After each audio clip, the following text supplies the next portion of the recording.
The views and opinions expressed on any program are those of the producers and/or the persons appearing on the program, and do not necessarily reflect the views and opinions of FRC Media, Bristol Community College, or the City of Fall River.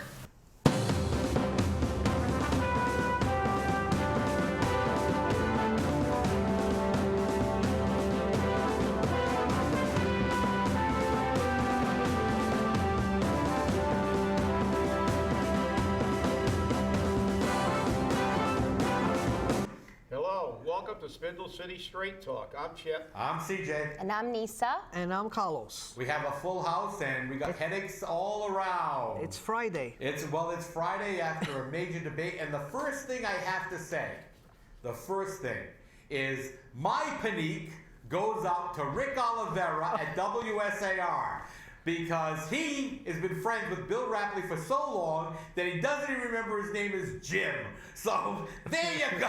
He says his name is Jim. I said, no, it's Bill. I'm saying to myself. So I thought it was funny that because this morning he said, Jim Rapley and I have been friends for a long time. So there's the panique of the day to Rick Oliveira for not even knowing the names of the guy you're supposedly friends with forever.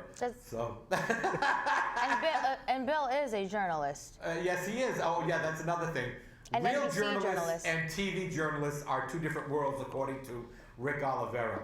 Well, so, Rick, that's jealousy. You're jealousy showing Rick. And to the people who dislike the debate forum, well, you know, I've got to say one thing, that some people think that politicians deserve to be treated like kings and queens. We're not allowed to speak. They forget that the government is our government, and people are entitled, they should be allowed to voice their opinion.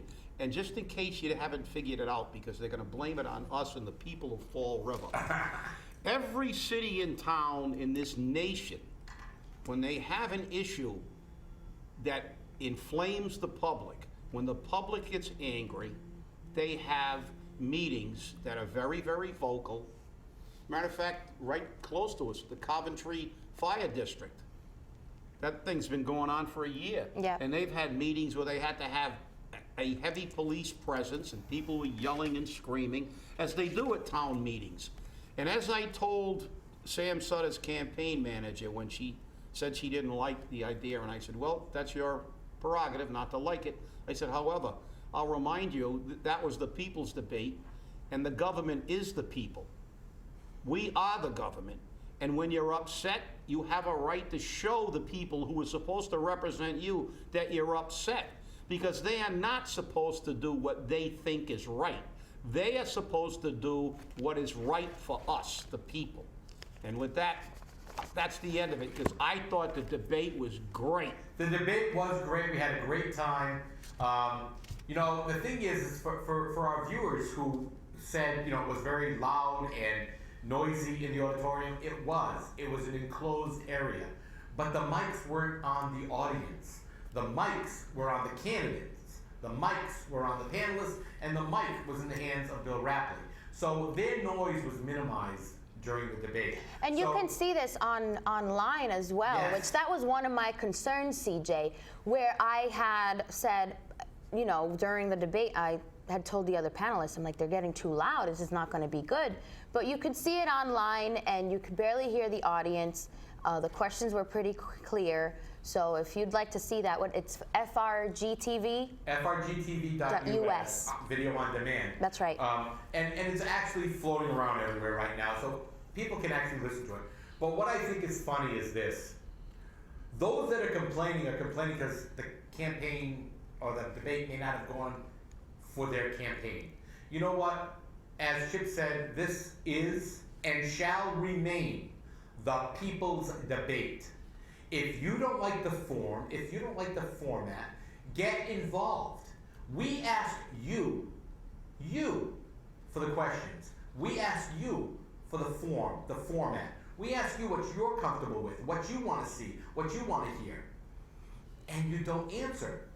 And then you complain. You know, that's like not voting and saying, well, I don't like this guy for mayor, I don't like this guy for president. Well, did you vote? Well, no, then shut up. You don't have a right to complain. You've got to understand that.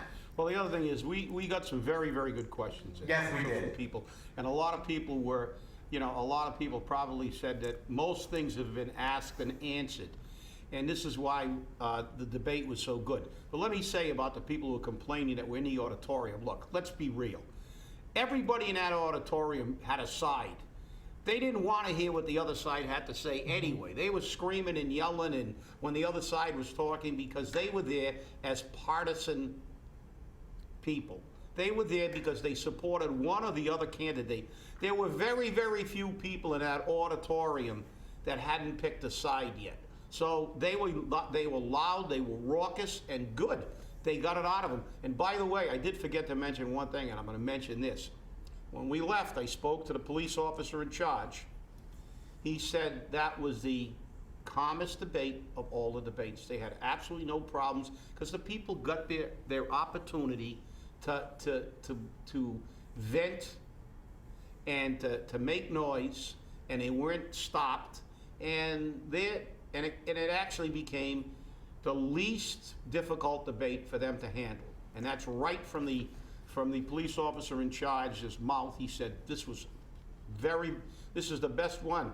Well, Chip, people by nature, we're very rebellious. The more you restrict someone from doing something, the more I find that we're going to do it. And kind of like teenagers. And the only thing I'm going to say about the people's debate was people are saying that debate was a shame for the city. The other towns are going to be laughing at. I just have one thing to say. The city of Fall River has been, people been laughing for a long time. Of the city of Fall River because of the politics that we have, because the city's been talking about trash for a year and a half. Yeah. So it's a lot for people to be, laughing about Fall River that just say that this debate is the reason of people be laughing. Carlos, listen, the people who are saying that are full of crap. The fact is, if those people, I want any one of those people to come on our show and tell me that. And then I will go back and take the time to get film of at least 100 cities and towns throughout this country where there have been virtually fist fights and screaming and yelling when the people are fed up with their government. Mm-hmm. The fact is, that's ridiculous. Bottom line is that these were questions that needed to be answered. And these are questions that the residents in Fall River need to know. And that's the bottom line. I don't understand. These were things that people make relevant because they are, so. Well, they can say that and because they're disingenuous and because we can just go next door. I remember meetings in Westport, town meetings, it was a three-ring circus. I remember meetings in Seekonk when there were issues. But the fact is, what really proves our point is, what was the newspaper that said there was a recall going in for the 5th time? And much like the one in Fall River where they did it right. CJ, what was the name of that paper? I believe that was Lawrence, the Sound of Lawrence. I think that might have been the Eagle. Yeah, and Fall River did it right. Yeah. And there you go. So there are not people that are gonna, people are upset. It's a political election. You mean to tell me if in their town, when there's an election, everybody sits like a mummy? That's the most disingenuous crap I've ever heard. Hey, they always blame the people of Fall River when it's the politicians of Fall River. Those are the people that are mad that their candidate didn't answer the question correctly, or they just kind of beat around the bush with a lot of these questions. Yeah, so if you're mad that your candidate did not answer the question correctly or the way you wanted them to, then too bad. That's it. And the thing is, nationally, you look at the Republican Party right now, the candidates on the Republican presidential ticket are having a meeting separate from the RNC and the people who set up the debates because they want to clean it up the way they want it because they're not happy that what happened at our debate is happening at their debate. Mm-hmm. Because guess what? The people are rising. Mm-hmm. The people are saying, no more crap. We're not going to have it. Let's move on a little bit to the next debate. The WHTB, Portuguese I can't translate anything debate. Oh my God. And we're going to take this over to our professional Portuguese translator, Carlos Cesar. What did you think Carlos, about what last a night? failure. They failed you completely. Yeah, completely. I have to say, I turned my radio off because I could be there in person, but I was had an intention to be listening through the radio.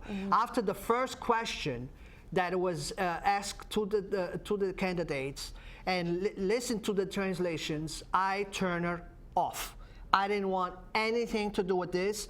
Both parties, both candidates failed to have, the message. The only time they had to get a message to the Portuguese community, that message was not delivered.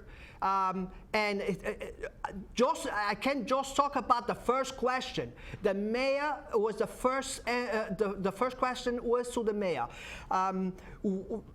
I only have, and that's his line all the time. 5 places, it's a table with 5 legs that I had to cut. It's either police, it's either trash, and the translator to around and translate. We had a tough winter and we had a lot of potholes to fix. That is sad.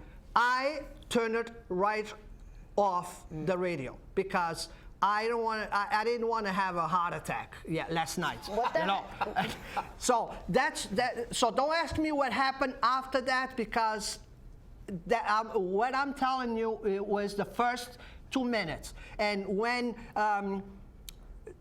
the translator for Jazel was introduced, I know the girl. She's a very nice girl. She speaks very good Portuguese. She's good to translate letters and flyers. And you know, CJ, the hard time that you had to get a translator for the people's debate costs money. So I will tell if somebody had approached me with the question for translators, I will say, run last 10 ads this week and pay a good translator to be there. This is your first and the only opportunity for you to reach out to the Portuguese community. And that's my feeling. Well, a problem, I think, was that the individual candidates brought their own translators. So, I mean, I think that was a mistake right out of the gate. If you're going to run a debate, and we were running a debate, we were translating, we would get neutral translators. Someone was like, Cousin Tina knows somebody who knows somebody. Well, yeah, because the fact is, if you're bringing your own translator, they're going to editorialize a little bit. And maybe, they had a script with certain points they wanted to make. And as you said, if he said you got a table with 5 legs or something like that. I don't know what kind of table that is, but and then somebody talks about potholes and snow removal. I mean, that's absurd. And you know something? It denied the Portuguese community their right to hear the issues being debated, because when you're not getting what the candidate is saying. It's not fair to the people who turned in that debate in good faith to hear the answers to specific questions. So my thing is, if I'm a Portuguese person and I don't know English and I went there to decide on which candidate I want to vote for, I went out of there more confused than when I went in. Yeah. Well, I can understand that, and I'll tell you, I was there for probably a good half hour, 45 minutes, and I want to, give props, and I want to thank FRC Media for broadcasting that event on their website. They couldn't broadcast it on Channel 95 because of other obligations, but FRC Media, FRG TV, we over here at Spindle City Straight Talk, we provide these services to the community to educate you. But when we look at, our supposed community partners, and they're trying to present the information, and, they're trying to one-up everybody. And as a matter of fact, if you listened to the debate last night, the announcer turned around and said, "And we are the last debate." Initially, you weren't the last debate. That's fine. I don't care about one-upping anybody.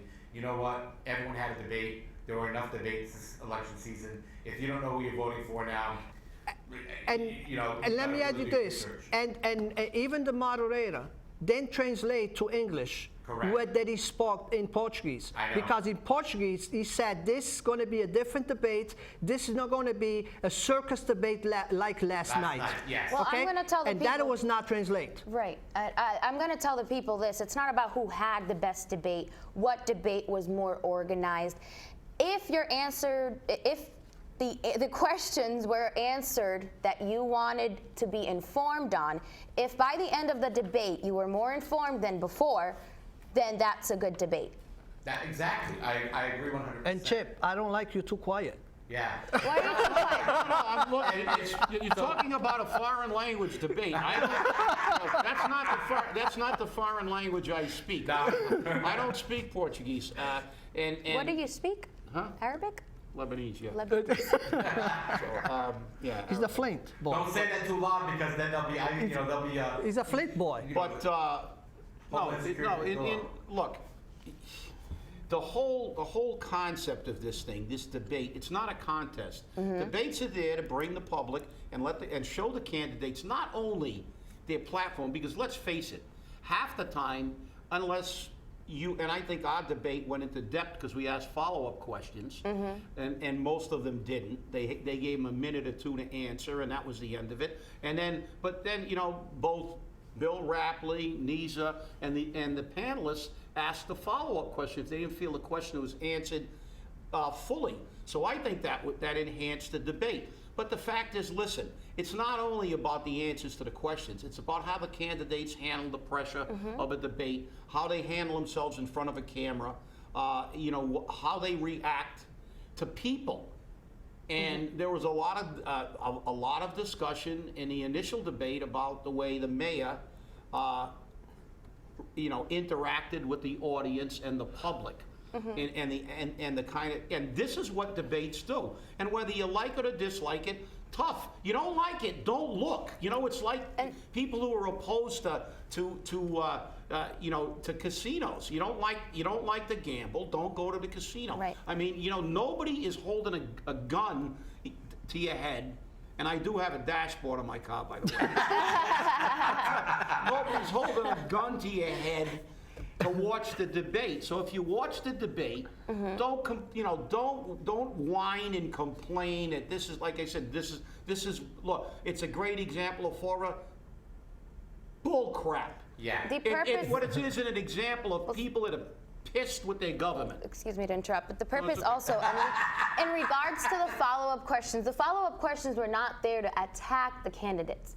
If in fact a candidate did not answer a question fully or correctly, our obligation was to have a follow-up question. Because if I'm asking a question that I feel that was not answered correctly or, not correctly, fully, my responsibility is to ask a follow-up question, because if I'm confused about what the heck they just answered, most likely the audience and the residents of Fall River are also confused. So that's why I had a couple, actually, probably just had one follow-up question, but I was not attacking the candidate, and neither were the other panelists to bring that out. And Jim or Bill, because I don't know him, he did that a couple of times because he knew that the question was not answered. And that's why he approached the candidates, with a follow-up question. Right.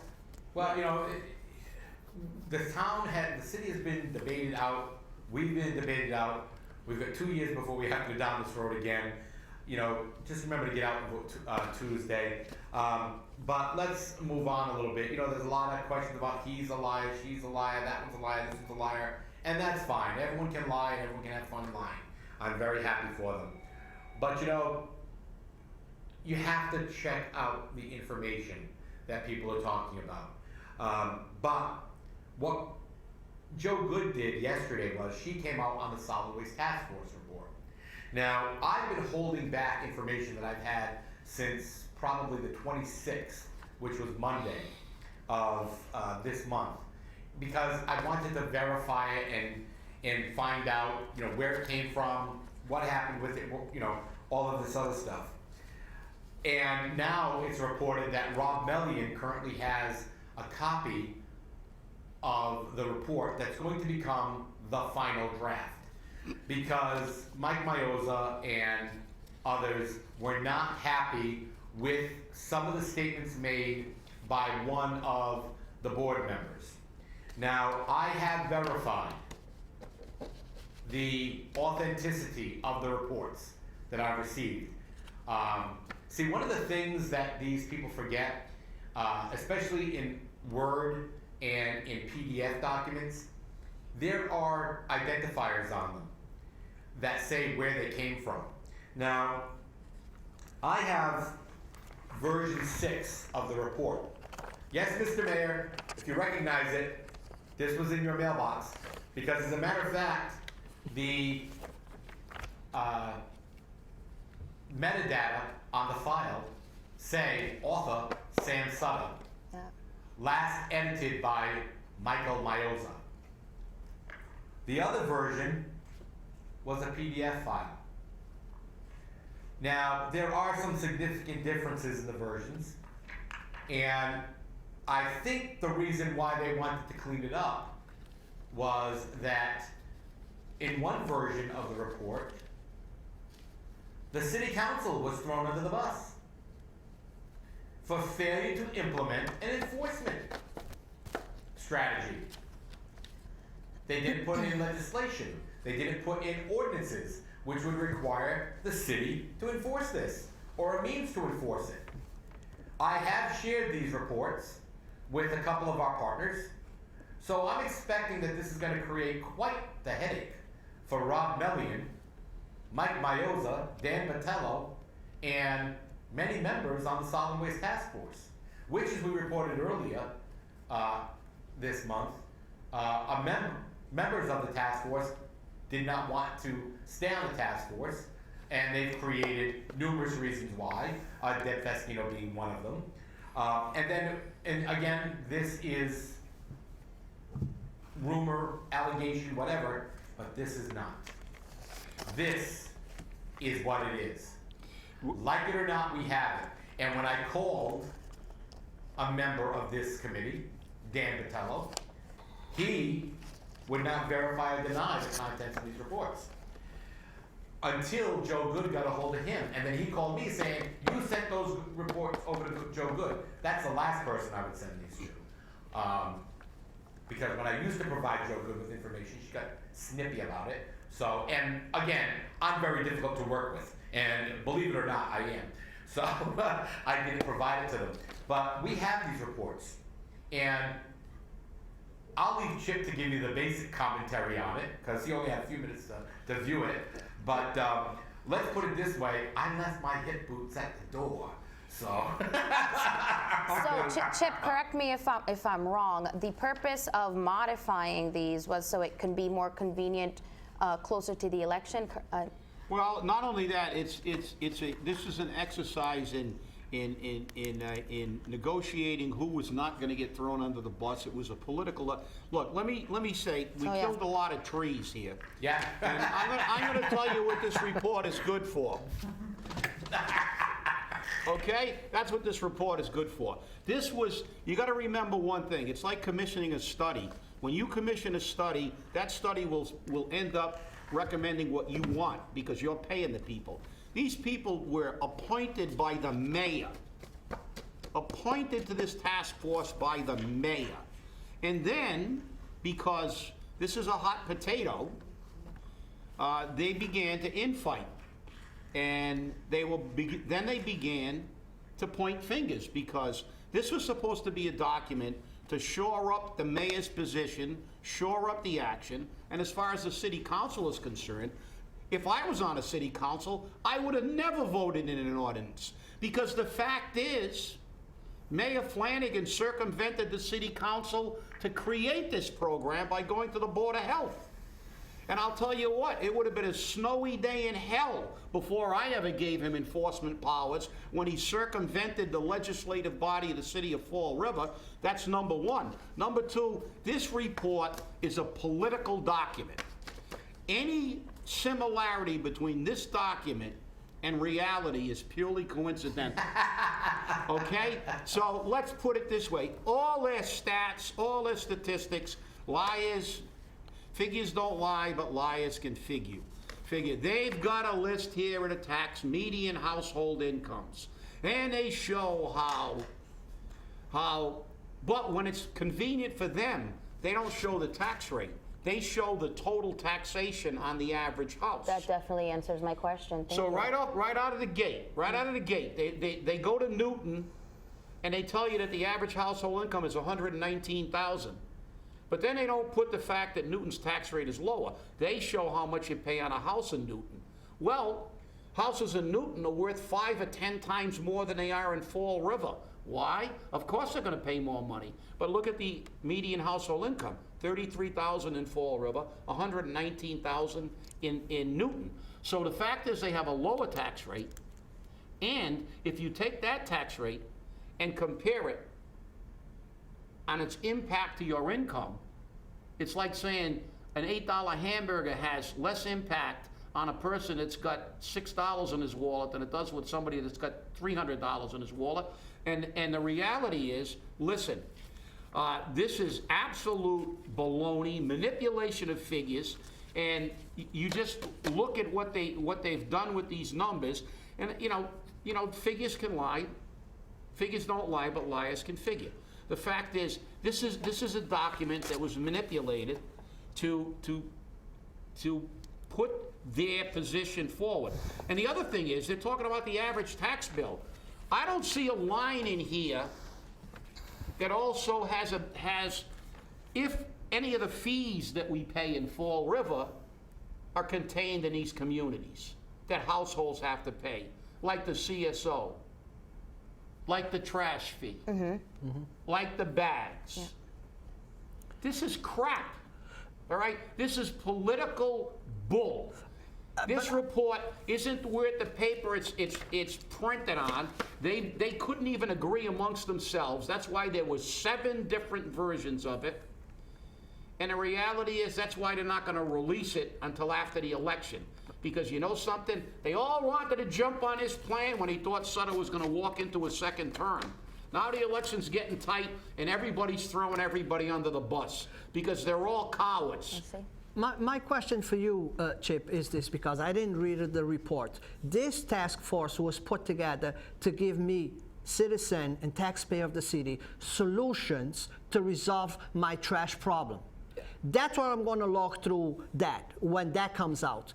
Do I have my answer on those reports? No, because the solutions that they're recommending are based on inaccurate data. It's like when Sam said, this is another circumstance when Sam said 19 out of 20 people said they wanted the trash collection fee. So, well, okay, that's his solution to the problem, to the enterprise fund. They Having say the numbers trash collection fee. Yeah. numbers don't lie unless you can modify them. So, but he also didn't finish that. 19 out of 20 people who I said, would you rather pay $10 per unit or have your house burned down, be mugged in the street, and not have any police or firefighters, or pay $10? And like I said, it's like me asking you, Carlos, would you rather have a steak or the electric chair? And I think 19 out of 20 people would say, I'll take the steak. Well, the data here... I put the electric cord on Carlos's seat. All you gotta do is plug it in. Just need to push the button. That's it. Look, they bring in all kinds of other communities and these data, and they make the comparison. They're not accurate. Like I said, give me some data, and I want every single cost of a household, every single cost that we have, all our fees, and as Jazel Correa said in one of the debates when Sam said, oh, New Bedford pays like $300 more in taxes than, actually in this it's even less, but they paid a little less. But then he said, well, in New Bedford they don't pay for bags, they don't have fees. So stay angry. Emancipate yourselves from mental slavery. And it's still Friday. And we'll see you on Monday before the election, and we got a lot to talk about. And what's Monday? Have a happy Halloween, and Monday's our 100th show this year. So have a happy Halloween, everybody. Boo. All right, we're gonna go on. I'll be in Las Vegas.